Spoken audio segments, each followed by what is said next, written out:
Yeah! YouTube, what up? Welcome to another edition of Wrestling with Watts, and I'm Watts. And today, we're talking about another celebrity match that I promise you, or a celebrity in-ring appearance that I promise you we don't need.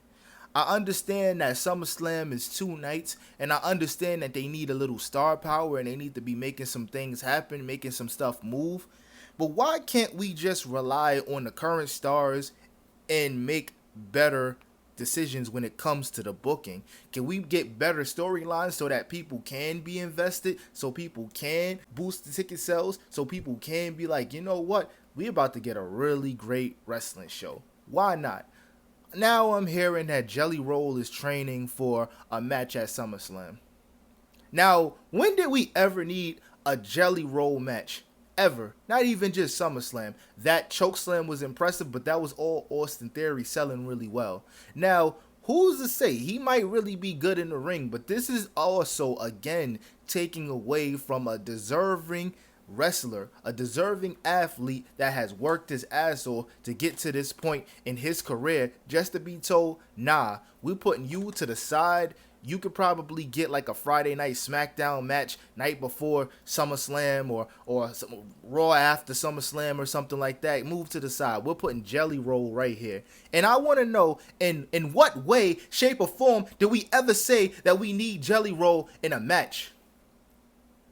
That's white raw wave. Why do we need that?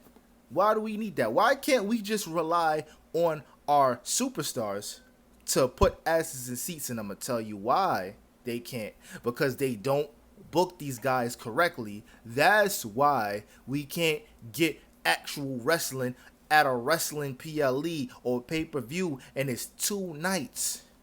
SummerSlam is 2 nights, ladies and gentlemen. They're just trying to wrench your pockets. They're trying to take everything they can. And who knows? It might be a great card. It might be a great match card. That remains to be seen. I'm a reserved judgment, but I'm not excited because look at what they did at WrestleMania. Look at what they did at Survivor Series. Survivor Series wasn't terrible, but look what they did at the Royal Rumble. It's just like gradually it's getting worse and worse, and I can't get excited about a SummerSlam when the best wrestling night of the year was plagued. It was a bad WrestleMania. No Rock, John Cena and Cody Rhodes stunk up the place. So many factors as to why WrestleMania 41 was dirt. And you expect me to get fully invested in a SummerSlam match that might consist of Jelly Roll? I've had it up to here. I've had it up to here. Up to here, up to here, up to here, up to here, up to there. I've had it up to there with the booking.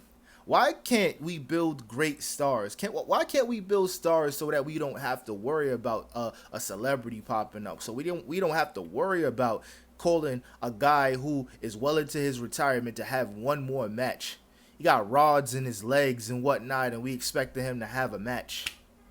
I truly wish that they could just flip the landscape over, and just take risk and do different things that's so unpredictable that it makes the people want to tap in.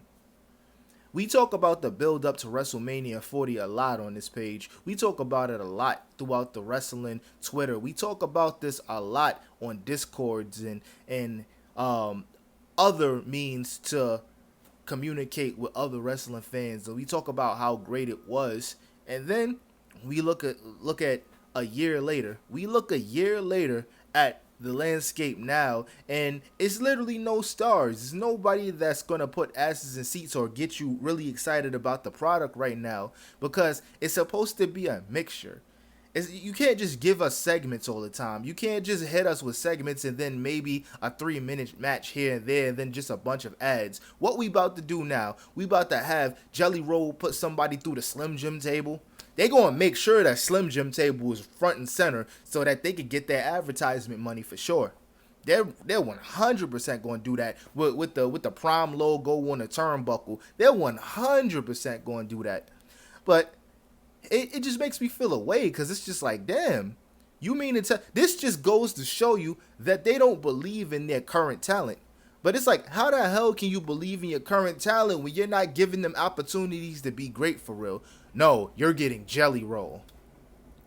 Now, the last time I saw a celebrity wrestler and they was like, I had no complaints. I saw it and I was just like, you know what? This ain't bad. That was cool. That was fly. But all of this is all unnecessary, man. Just build new stars, bro. Like, just build new stars. That's all I ask. That's all I want. And that's all I acquire. That's all I want, man. I just want a good product. You think I really want to come on here every week and every day and just talk about how bad the product and how bad the decisions that Triple H and the rest of these bookers are bad at in making these decisions, are terrible decision making? You really think I want to do that? No, I don't want to do that. I want to talk. I want to, for once, get on here and say that I had no complaints about a PLE. That's what I really want to do. That's what I really want to do. But ladies and gentlemen, All In is in a couple days, so that's gonna go crazy. We got a load of wrestling this weekend. We got an AEW pay-per-view. We got like 3 WWE PLEs or pay-per-views. Wrestling's gonna be stacked this weekend. So let's end this on a high note. And let's get excited about this, right? But yo, let me know what you guys think in the comments. Thank you for help growing the channel. Thank you for 700. Thank you for 800. Thank you for 100,000. Thank you for tapping in with me. I appreciate y'all. If you already are a frequent viewer here, like and subscribe, man. Come on, like and subscribe. You know you want to. Please and thank you, but more thank you than please. I am out. Peace.